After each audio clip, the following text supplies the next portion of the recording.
আমাদের দেশে ব্যাংক অথবা বিভিন্ন এনজিও থেকে মুনাফা ভিত্তিক লোন নিয়ে বিভিন্ন ধরনের ব্যবসা পরিচালনা করেন অনেকে। সে সকল ব্যবসা যেমন দোকান, কলকারখানা, কৃষি জাতীয় ব্যবসায় উপার্জিত টাকা হালাল হবে কিনা এবং ওই ব্যবসা অথবা দোকানে চাকরি করা হালাল হবে কিনা।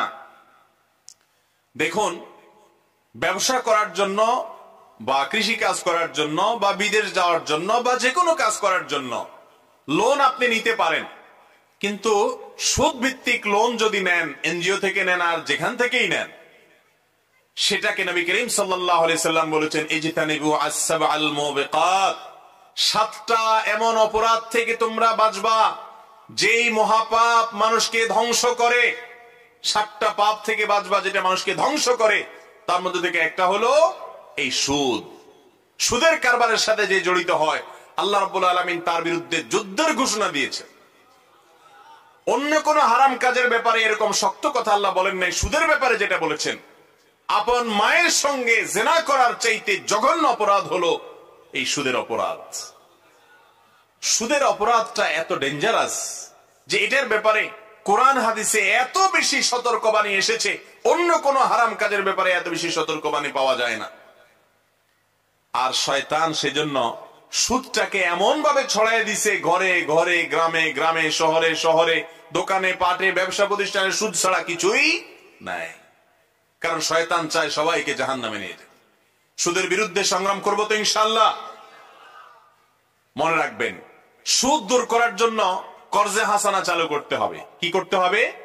কর্জে হাসানা কি? হাওলাত দেওয়া, হাওলাত, লোন দেওয়া।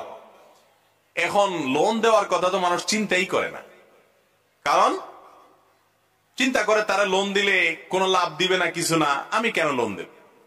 এখন এমন একটা সময় আসছে, আমরা থুতুবেলার সময় চিন্তা করে কোন দিকে ফালালে লাভ হবে। ঠিক না? ঠিক।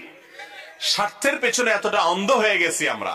ভাইরা আমার, কোন কোন ক্ষেত্রে কোন মানুষ বিপদে পড়েছে, আপনি যদি তাকে হাওলাত দেন, দান করলে যে পরিমাণ সওয়াব হবে, হাওলাত দিলে তার চেয়ে বেশি সওয়াব হবে কোন কোন ক্ষেত্রে।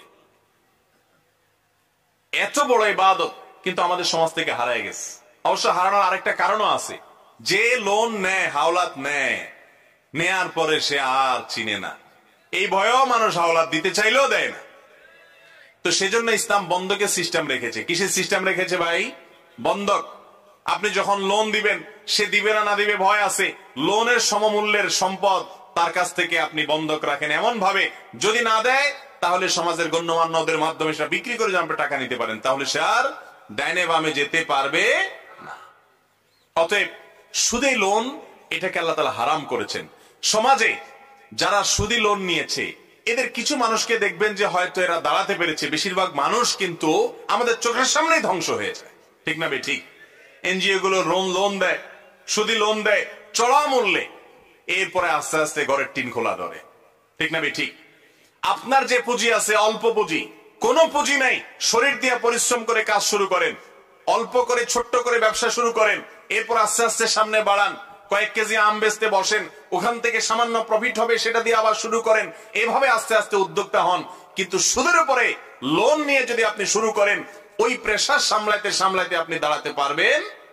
আর যদি দাঁড়াইতে পারেনও, আপনার এই ব্যবসা আপনার দুনিয়া এবং আখিরাত এই সবগুলোর সমস্ত কল্যাণ এবং বরকত ধ্বংস করবেন আল্লাহ তাআলা। কারণ সুদকে আল্লাহ তাআলা হারাম করেছেন, হারামে আরাম থাকতে পারে না। এই জন্য সুদের বিরুদ্ধে আমরা দাঁড়াবো তো ইনশাআল্লাহ। আল্লাহ তাআলা আমাদেরকে বুঝার তৌফিক দান।